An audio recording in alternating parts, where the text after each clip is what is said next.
reflect those of the Black Talk Radio Network and Black Talk Media Project. Black Talk Radio is new black media for the new millennium.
Good morning, good afternoon, good evening, whatever time slot you happen to be in.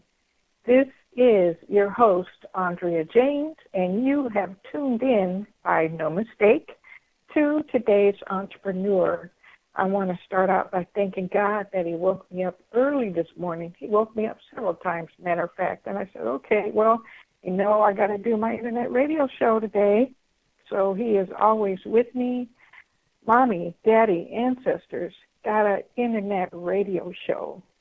I want to say, live your dreams, never give up, even in the face of adversity, which I got a little project this afternoon that I got to do, but in making the connections, it doesn't seem like I'm going to be able to. They say it's too far for me to go. Well, one of the things that I am doing, and I am thankful for every Monday morning, is internet radio show, and I want to thank you to the creator of Black Talk Radio Network and the program director, Scotty Reed. Scotty Reed, you always get me through, and each and every show is better than the show before. Today, my guest is the one and only Mr. Reginald Davine, a.k.a. the Popcorn Man. And we will get into that shortly. And the subject for today is yum, yum, yum, from gumbo to popcorn. How about that? How many of us had gumbo over the last weekend and maybe have some leftovers? So I'm interested in hearing this story from gumbo to popcorn. Mr. Davine, let me say, is a man of many talents, and he has he's geared his talents in several areas. He is, number one, the Popcorn Man, and the reason why he's called the Popcorn Man is because he has taken it upon himself to sell popcorn, which is very tasty, and the proceeds from the popcorn sales go to at-risk youth to keep them out of jail. Wow. How about that? Also, Mr. Davine is, and I have to give my hats off to him here, in his second venture, he is an author of a book that he's going to talk about, which is Only God Can Judge. I believe I got the title right. And he is also a community activist. He not just talks about change in our community. Mr. Davine is a man of doing change in our community. So without further ado, is that a laughter of Mr. Davine that I heard on the line? And if so, welcome, Mr. Davine, a.k.a. Popcorn Man. How you doing? And where's my popcorn? I'm great. I'm just great. I can't, first of all, let me thank you and your organization for having me, on your radio show. It's really an honor. And I certainly want to extend my appreciation both to you and to the many people out there that may be listening this morning to the show, and how much I appreciate being, talked about. I tried not to stay in the spotlight, more so to be in the, as they say, in the trenches. trying to make a difference. And I certainly want to thank you again for your great presentation from Oh, you're more than Gumbo welcome. But sometimes those people that are in the trenches, even if they don't want to, God brings you into the spotlight to show other people that it's just not that hard to do. When you do the things that you're doing, you do it effortlessly, and you do it because you have a big heart. And you wake up every morning, I'm sure, with a purpose. And at the end of the day, there are countless number of people that have benefited from whether the book that you wrote, the popcorn that you're selling, your nonprofit organization, Gumbo Associates, and you just keep on going. I don't know how you do it. I don't know how I do it either. And this morning, here you are on today's Entrepreneur Show. Yeah, thank you. How about that? That's so true. It's like, as you say, I get up in the morning and I kind of look forward to some of the challenges that present themselves to me in the morning. Networking, talking to kids. The organization, my organization. If I might just explain real briefly. Please do. Please do. My organization is called Gumbo Associates, and what I do is I try to keep kids out of prison.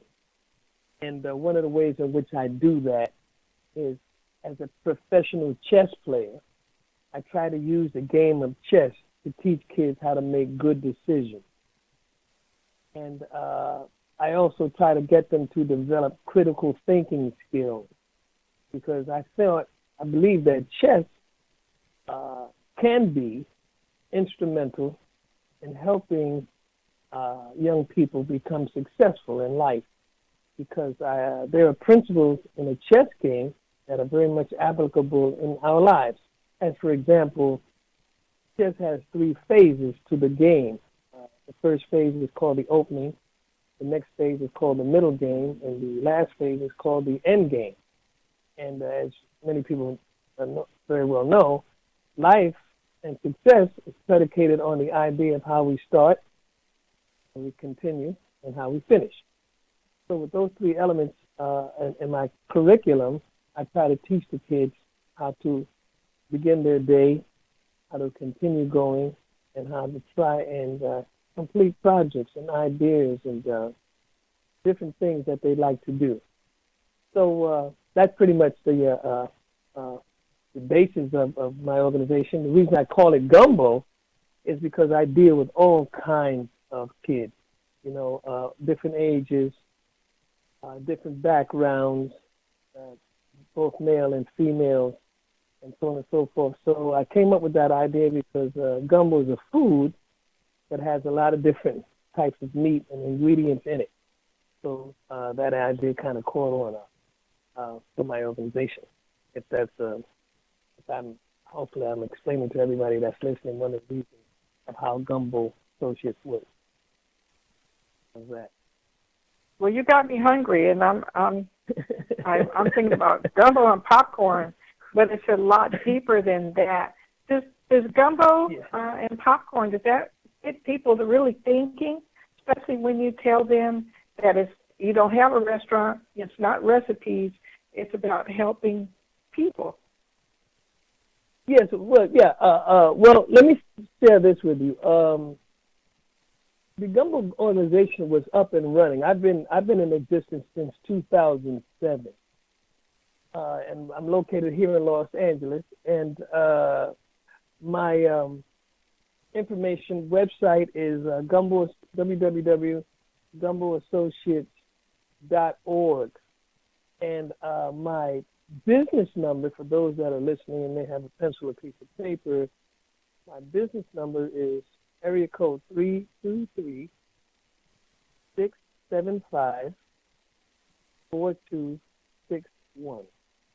Can you repeat that number a little bit more clearly? Yes. The area code is 323-675-4261. 855-4261. Great, thank you. And my organization is on wheels. What I'm intend to do this upcoming year is a lady by the name of Mrs. Alicia Hamilton. She and I are going to try and construct a popcorn program where I'll be able to introduce both the concept of the Gumbo curriculum coupled with the popcorn idea. But let me quickly show you about the popcorn for those that may be wondering, how's he combining popcorn and gumbo all at the same time? Earlier this year, a gentleman by the name of Zafa, Z-A-F-A, he had heard about, I had been knowing Zafa for many, many years, and he had a restaurant, and he was selling popcorn out of the restaurant, a variety of great popcorn, caramel, butter, cheese, spicy, you name it, he had it, strawberry, root beer. I was like, how do you do all this? And he was explaining to me that a lot of it is after you make the popcorn, it's the ingredient after you make the popcorn. So he said, listen, I have an idea for you because you're constantly talking to the kids about trying to get them some money. He said, you could make them entrepreneurs. And I thought to myself, how would I do that? He said, well, you could teach them how to market and sell popcorn. And I said to myself, that's just a wonderful idea because not only could they make some money, but they could go on to learn how to become, business-minded. And so I set out to understand how to teach kids how to become entrepreneurs. And as a result, what happened was, as an entertainer, I've been playing music all my life. I'm 71 years old. And I decided to write a popcorn jingle because I had been writing jingles for several major companies like KFC, Starbucks, Fatburger, a host of them. So I wrote a jingle for the popcorn, and we went up to a fundraising event here in Los Angeles in the summer, and Dapper insisted, since we had some kids there, to sing the popcorn song in an effort to try to get the people's attention about this popcorn. And I sang the song, and I haven't stopped singing since.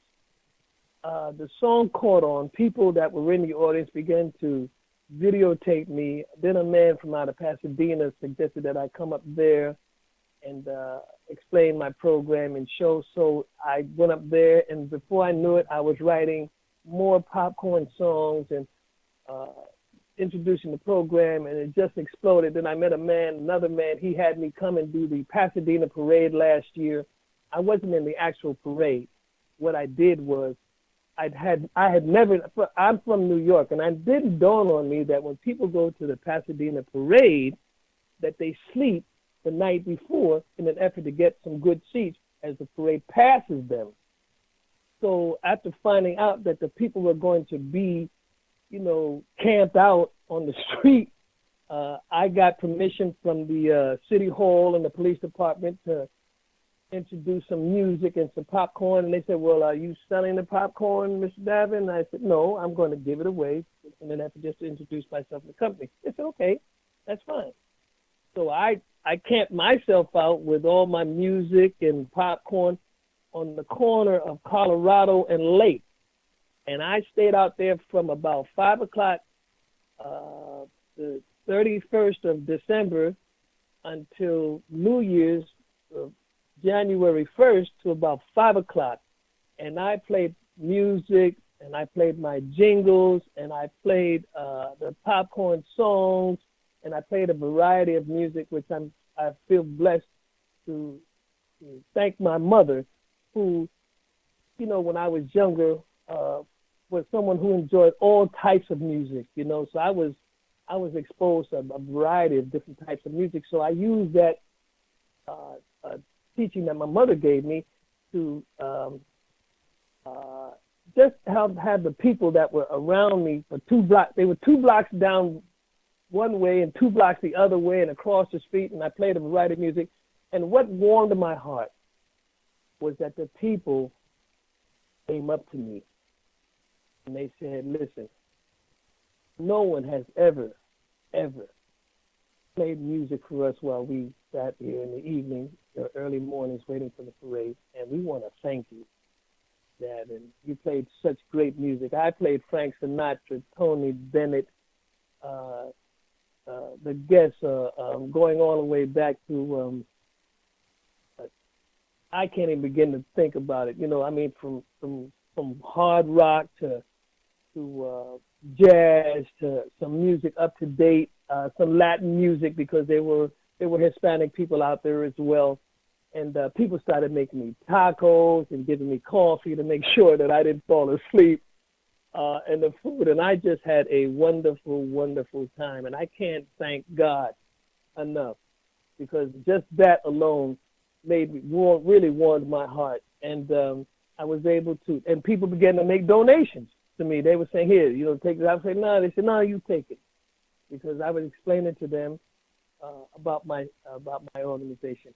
So now I'm at a point where I have the organization, my organization, people have heard about me. And what I decided to do is, you know, I also introduced myself as Mr. Reginald Davine, but I decided, let me, you know, tag on this name Popcorn Man, because when I say it to people, they instantly know who I am, you know, and it has caught on. And I've done shows for selling popcorn at several major colleges, Southwest College. I can't even think of the other colleges, but I sold popcorn during the football, basketball, and baseball games, and explained about the program. But my point, getting back to the original point, I guess what I'm really trying to say is that someone heard about my organization and the popcorn, and they invited me to come to another meeting where I was introduced to some other people who were doing some things that I was doing in terms of keeping kids out of prison and gang violence and drug addiction and all that. So after meeting with these people for almost a year, I decided to have a dinner. And I'm going to be having a dinner a week next Sunday on the December the 4th. And for those people that are listening and perhaps would like to attend the dinner or come to the dinner, it's going to be at a place called the Foundation Center. The Foundation Center is located on 11633 Western Avenue. It's in Los Angeles, California. The date of the dinner is going to be December the 4th, 2016. It's going to start at 5 o'clock to about midnight. And what I'm Will going you to be do, selling your popcorn there as well? Yes, well, we're going to give it away. Okay. We're going to give it away, because what we're going to do is we're going to the show isn't about me, Mrs. James. The show basically is about other people like yourself, because as you know, you've been invited to the show, and I certainly want to talk about and give people, let people know the kind of success you have had in one of the things you do. But primarily, the show is about honoring people who have made tremendous changes in our community. There's a woman named Mama Hill. She is like Mother Teresa of California. Who doesn't know about Mama Hill? Yeah, everybody knows about Mama Hill. You know what I mean? Yeah, Mama Hill, and I had the pleasure of meeting her just recently, and I thought, let me bring Mama Hill onto this dinner. And just recently, on November the 7th, as many people know, may not know, marijuana has been legalized. And it reminds me of when they legalized alcohol, you know. And these dispensaries are popping up everywhere. And on November the 7th of this year, there was an attempt to have a marijuana dispensary right across the street from a public school. That's a no-no. And I met with several activists, a man by the name of Naeem Shaw, his brother Khalid Shaw. We had some senators out there. We had some congressmen, you know, and we all made a big protest. And we were able to stop them from putting the dispensary up.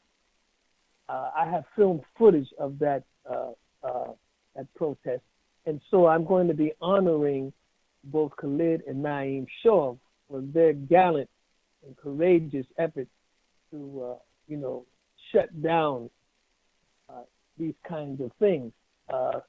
So they'll be at the dinner. You know, I certainly want to share with the audience all the things that these two brothers have been doing over a period of almost 40 years, and how much they're connected. I also have the Los Angeles Police Department coming, a lady by the name of April Hardy. She's a captain of the Sheriff's Department. She's been doing wonderful jobs in terms of trying to assist communities with the violence. I just have a host of people coming that I feel deserve the recognition, the publicity, and the attention that many activists get, but they don't get for all the things that they've done. So I'm really high on this first annual Community Service Award that I'm doing. And I want to thank you and your organization for allowing me to put the plug in about that, because the more people come, the happier I would be, not so much for money, but just to get the exposure, just to get the attention on these wonderful people like yourself. There'll be a host of other people, women, much just as successful as you are, Mrs. James. And people in the radio business, you know, the activist business. I got a lady by the name of Vicky. She's a mother who has lost some children. Her own child, son, was murdered, you know, and she put together an organization for women who have had, for people, not just women, but for people who have lost family members either through violence or crime or whatever. And she's another woman that I feel deserves some attention. You know, she's a heck of a woman. Is she also a minister? Is she also a minister, Mr. Davine? She's connected with the ministry. Yes, exactly. I know who she is. Yeah, oh my God. She's connected with the ministry. She has, you know, when I went the first meeting that I ever attended when they first invited me, I was invited by the Stop the Violence and Preach the Peace organization by Khalid Shaw. I met her, and I was just awed by her courage to, you know, do something. I'm a man who believes that we've done enough talking. I mean, I can tell you what's wrong with President Obama. I can tell you what he didn't do that I felt he should have done now when he became president. But what we fail to understand is that I never thought or dreamed we'd see a black president. And that alone sends volumes to our kids that we can accomplish and have and go to the highest office in the United States, as opposed to thinking that our only thing we should be doing is playing basketball or football or become entertainers. Yes, those are very, very important careers. I don't knock you for that. But, you know, there's more to life than just basketball and entertainment. We have a social and a political arena that we must get involved in, because it is essential for us to make an impact on society. I mean, entertaining society is one thing, but making changes politically and socially is, in my personal opinion, much more important than sitting down and having somebody watch me throw a basketball through a hoop. I got nothing wrong. I got, like I say, I'm not knocking it. I'm not knocking LeBron James or all the great athletes. I got nothing against that. But drugs is striking our community. Violence is striking our community. Many things are harming our community, and we must not ignore those things. We must not turn our eyes and think that, they'll figure it out. No, we must figure it out as parents. And so my point is that I stopped talking. Go ahead, I'm sorry. It seems as if you're the type of person that you're not turning your back to the problems. You have rolled up your sleeves and said, what can I do to make change in my own community? Well, at this dinner on Sunday, December the 4th, are you by chance honoring any children, or that would be another fundraiser? Let me tell you something. I got some, no. Well, let me tell you this. This is crazy. It's funny you said that. I was talking to the kids last night, and I had T-shirts. I have Gumbo T-shirts, right? And I was telling them about the dinner. And they was like, I got kids. I met a girl last night. Her name is Terry Wilson. This child is, I think she's 10. This child has all the talent to be master of ceremonies at the Oscars right now. If you taught this child what she needed to say at one of the most prestigious ceremonies in the whole wide world called the Oscars, this child could do it effortlessly. She knows how to talk. She knows how to size up the audience. She knows how to be funny. And she's like a grown adult in a child's body. And so I'm having her and a host of other kids, talented kids. I don't have enough awards, and I don't have enough time to award the kids. So what I decided to do was group them all together and very quickly let people see how much what my program is about, and that these are the kids that I'm interested in trying to help and improve. That's what I'm trying to do at the show. It's so much to do at the show, and I only have so much time, so I've had to decide and make some decisions on how I want to run it. But I certainly am going to have these kids there. I got kids that's going to be dancing, talking, the whole 9 yards.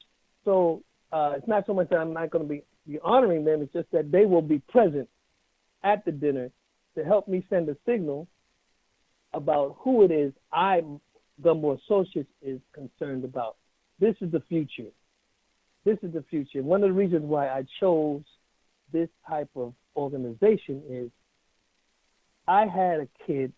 He was he was a gang member. And I was, screaming. Yes, I was. I was yelling at him, screaming at him about the fact that not only was he shooting at killing, the gangs were killing our own kind, but he was shooting and killing people in his own neighborhood. And, he couldn't get away from me. And so in his anger and in his rebuttal, he looked at me and he said, you know what? You are not going to do anything about it, then you need to shut the hell up. And I looked at him, and I was so impacted by what he said. Those words stuck to me like wallpaper. And for the next 2 years, I tried to come up with an idea to do just that. How do I help these kids? And through trial now, because and error, of that, I'm sorry. Sounds like we're coming up on the bottom of the hour, and we have to go to a station break. Okay. And we should be right back. Thank you. We'll be right back. This is today's Entrepreneur, your host, Andrea James.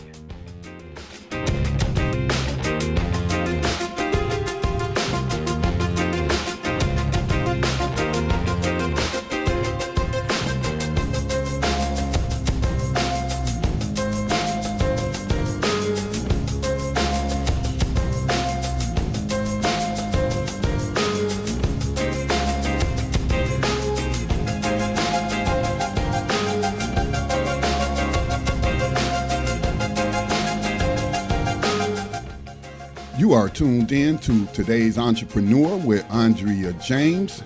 If you have a question or comment, give us a call at 866-510-9025. Again, that toll-free U.S. and Canada number is 866-510-9025. Again, you are listening to Today's Entrepreneur with Andrea James, and her special guest today is Mr. Reginald Davine. Please give us a call if you have a question or comment. If you are dialed in, just hit **, and that will let me know that you have a question or comment for our host or our guest today. And now back to Today's Entrepreneur with Andrea James.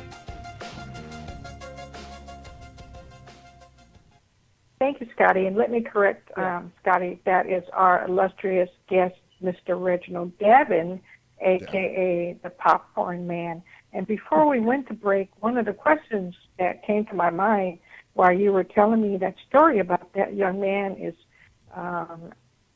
have you crossed paths with that young man again to let him know how his words have resonated with you and what you've done about it? And he was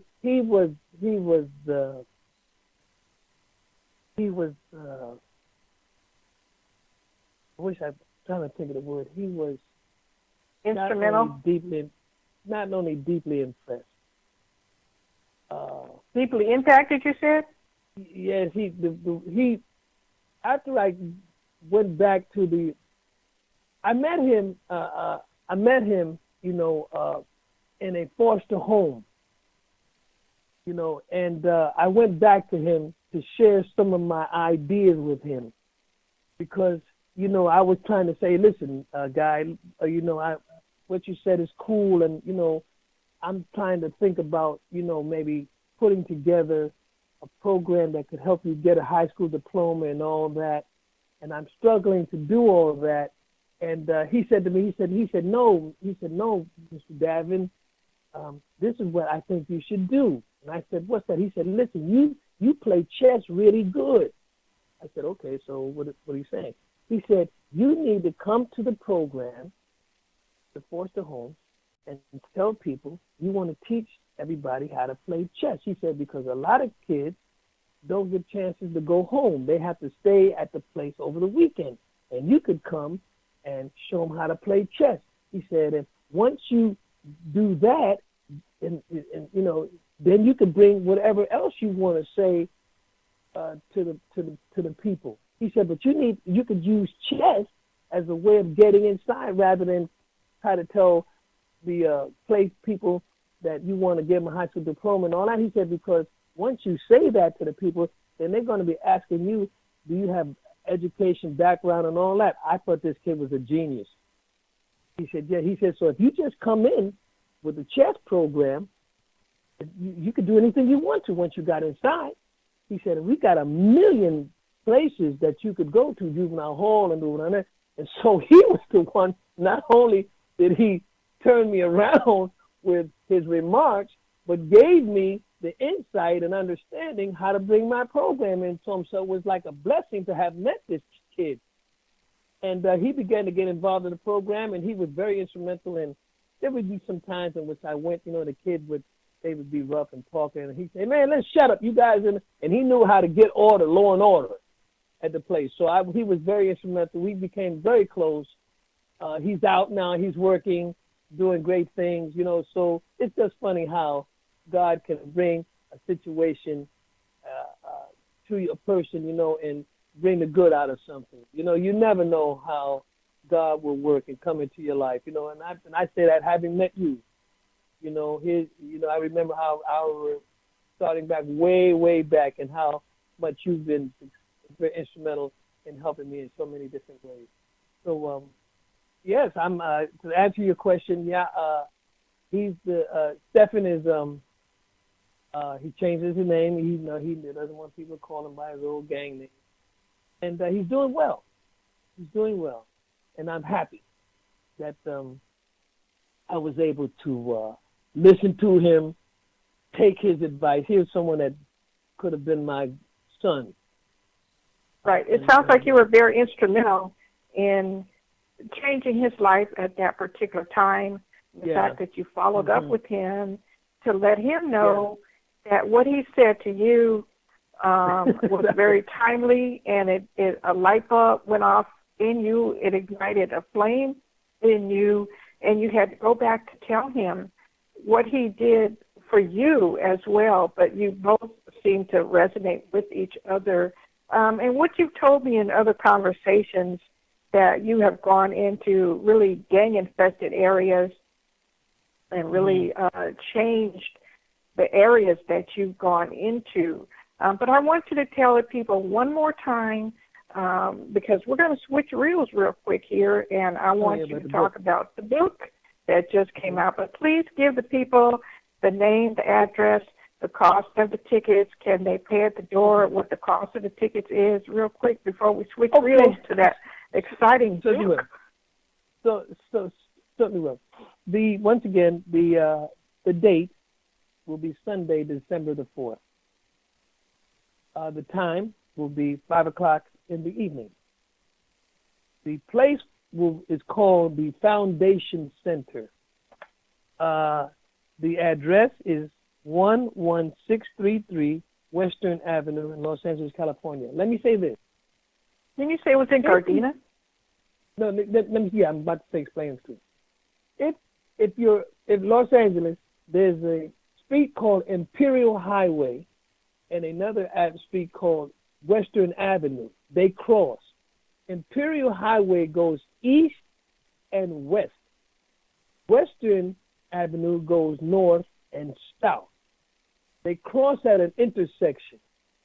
If you continue to take Western and cross Imperial Avenue, you'll go into a Gardena.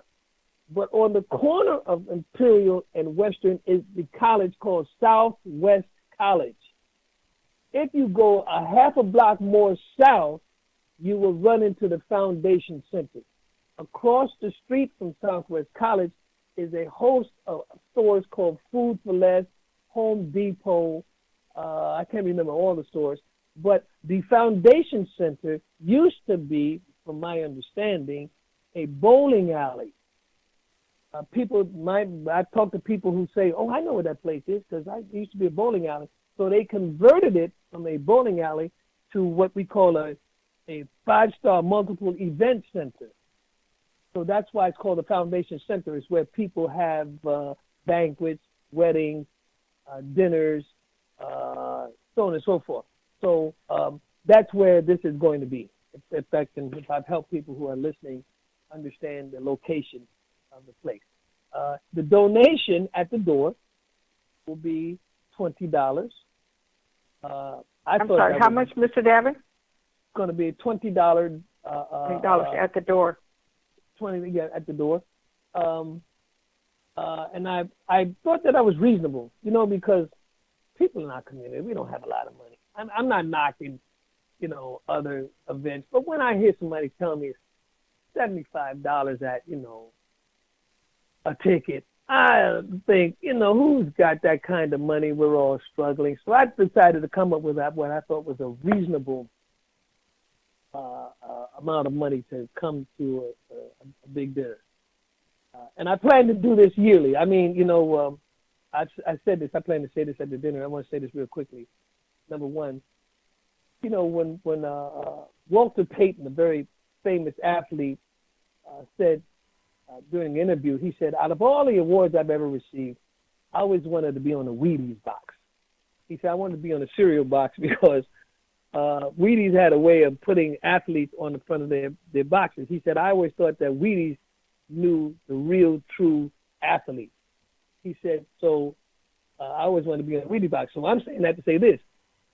I'm just a guy who's starting to have a ceremonial award show. I'm hoping that as I continue to go, if God bless me, I want people to say in the future, I sure hope I can get on the Mr. Davine's Community Service Award show. As if to say that I recognize people I think could be or deserve some recognition and are not getting the kind of attention and publicity the big people get. So that's I think that's a wonderful comparison, Mr. Davine. Now, on to part two. I want to know and hear, and I want my listening audience to know about your other talent, which is becoming an author of the book, that a fiction book that's entitled, I believe, Only God Can Judge. Yes, that's right? Yes, you got it perfect. I spent 5 years writing this book, and for those that are listening, let me say this: this book isn't an autobiography. I have a daughter who's gay, and I've had to readjust my thinking about, the gay community. And my daughter and I, it's still a struggle. Still a struggle, but I haven't stopped loving my daughter. You just don't turn off loving like that. So I set out to write a book, not about my daughter or about me, but a story that has to do with a couple who have had the same thing happen to them. I don't want to tell you a great deal about it, but I want to tell you this, because I think this is going to be interesting to those that are listening about this book. Let me say it real quickly. When I was younger, I used to watch a series on television called Twilight Zone. And on this show one night, these gangsters, they killed this mobster and they dumped his body in the alley. And there was a bum in the alley. And the bum saw the dead man had on these new pair of shoes. And so the bum decides to steal the guy's shoes. So he steals the guy's shoes and he puts on the shoes and he becomes the dead man. His body is like he's rejuvenated or he's reincarnated. And he becomes the gangster and he goes back and he retaliates against the mob that killed him. Well, I took this idea, and when my book opens, there's a woman, she's a judge, and her son has been killed. And she goes to the morgue to identify the body. And the mortician, after she grieves, the mortician gives her son's clothes. She takes the clothes back to the chamber, and she decides to gold plate. There's a pair of sneakers that her son wore the night he was killed. So she looks on her desk and she sees a picture of her son with these sneakers on that she has in her hand, and he's dressed in a karate suit. So she decides to gold plate the shoes in memory of her son. So she also makes the decision to put the shoes on to see if they fit and if they're going to be in good condition to gold plate. Once she puts on the shoes, she becomes her son. And she gets a bird's eye view of, of how it feels to be in her son's body, I guess. And so when the husband walks into the door, through the door, he says to her, you want to see me because both of them are just now finding out that the son has been killed. His son has been killed like less than 24 hours ago. So she looks at him and she says, listen, you're not going to believe this. I'm not who you think I am. He looks at her and he says, what do you mean? He says, what are you saying? He says, listen, I'm not your wife, even though I look like her and I sound like her.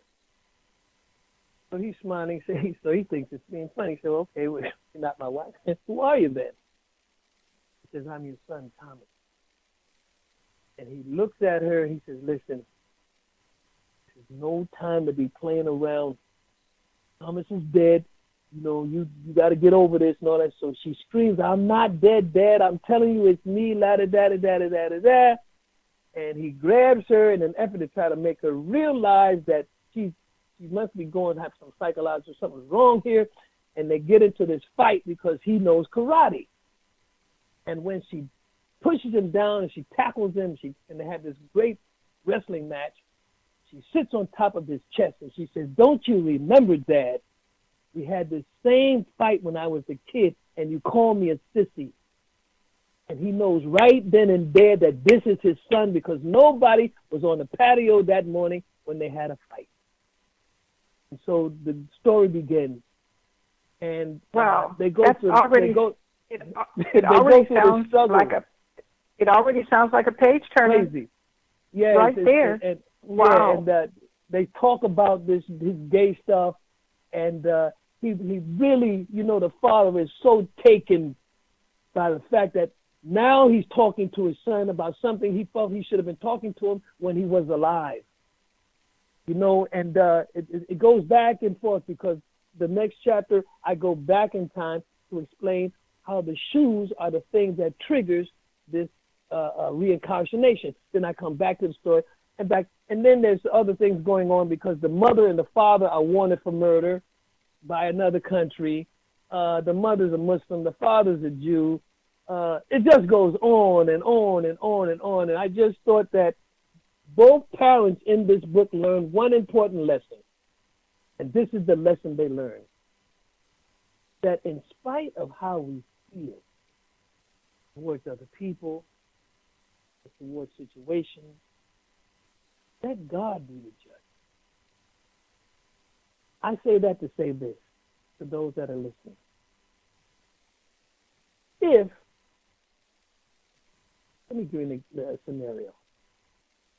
If a gay person, be they male or female,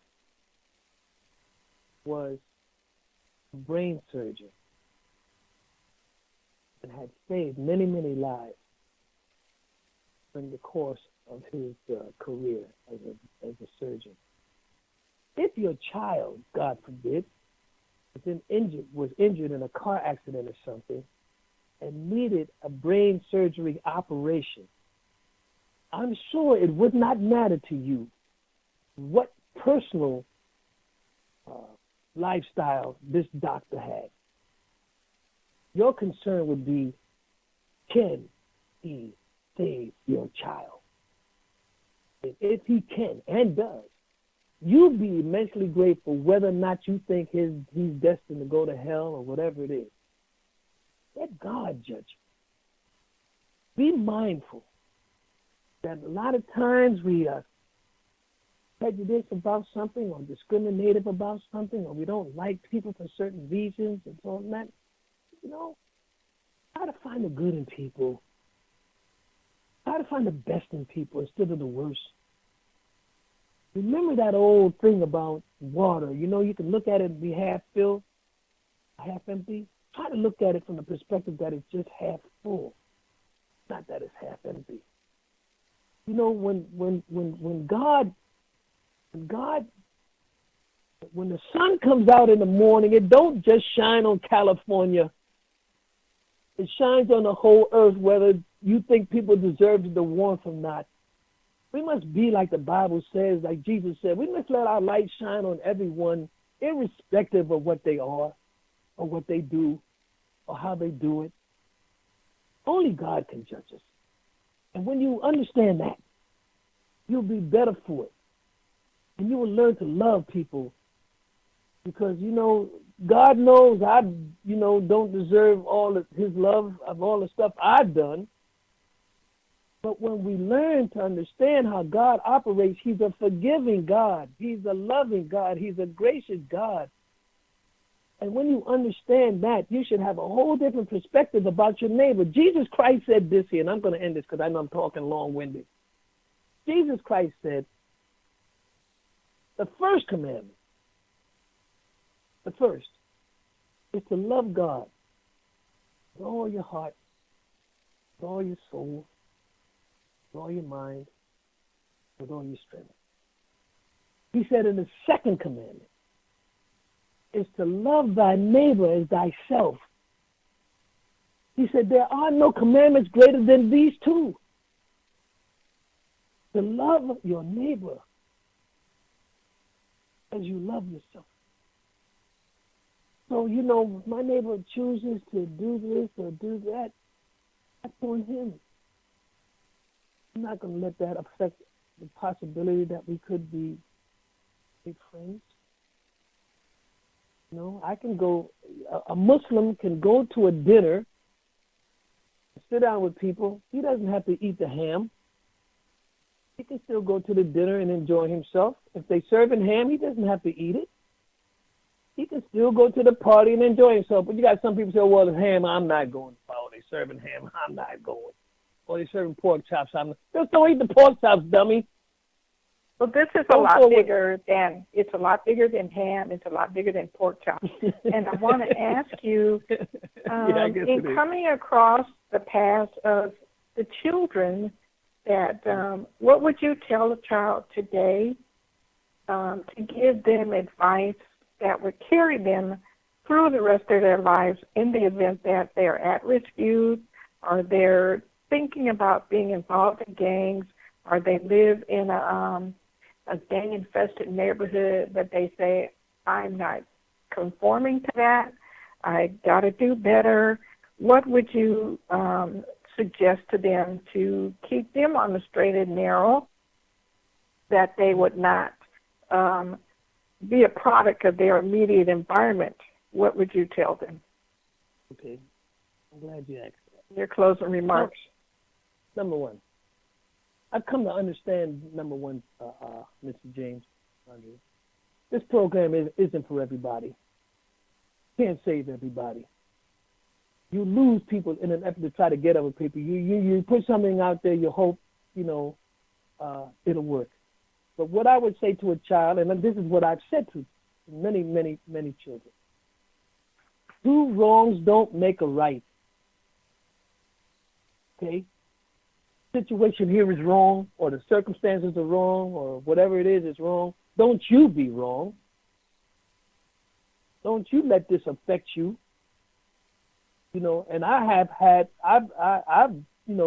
talked to kids, and the next time I see them, it doesn't register, it doesn't click. But then there's some that say, it's making sense. I say this to those that are listening. If I can change one person, one child, not a million, but if I can change one child into thinking that this could possibly change his life, then everything I've worked so hard for has been well worth it. I've had kids call me up in the morning. I've had one child call me up in the morning and say, Mr. Davine, do you have any money? And I was like, where are you? And he tell me where he was. I say, what are you doing here? I just left. I didn't want to stay here. So you stay right there. I've gone and got him. And he said, he tried to do my program, but things got circumstances. That's when I reached out, because he was trying to do what I was asking him to do. I've had some situations in which there have been, mesmerized. So my answer to your thing is, I got two things to teach kids. Number one, learn to be patient. Chess is a game that if you want to win in chess, the first thing you must learn is to be patient, and you must learn to think things out, because there could be consequences for your decisions. You must take your time. You must see what other options you have before you make a decision or before you do something, because you could suffer. I want to say thank you for that information. Two more things that I would, my closing remarks, and then I don't think you told the people where they might be able to purchase your book. Oh, yeah. How they might be able to purchase it. But what's the other question? That's the question? About where to purchase your book? We have about a minute left, so where can the people purchase your book, your best-selling book? Outskirts. Yeah, Outskirts. I just I'm still working out my deal with Outskirts Press, but Outskirts notified me to say that if people want to get the book, they can contact Outskirts Press, www.outskirtspress.com. It's a bookstore. And they'll give you the information, and you contact them and say, listen, I want to get this book written by Mr. Reginald Davine called Only God Can Judge. And they will print on demand. That's one of the things. I'm still working on getting the books into several bookstores like Amazon and so on and so forth. But I've been so concerned with the dinner.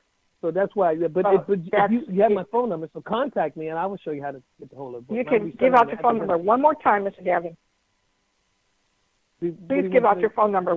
323? Yeah, 323-675-4261. Call me and tell me you'd like to. I'll arrange for you to get the book. If you call me, tell me Miss Davine, I'm really interested in trying to get a hold of the book. Get you a copy right away. Call me. Excellent. Will you also will you have the book at the dinner on the 4th? I'm going to have the book at the dinner. At the dinner also. Be talking about that. Excellent. Excellent. I want to thank you so much, Mr. Davine.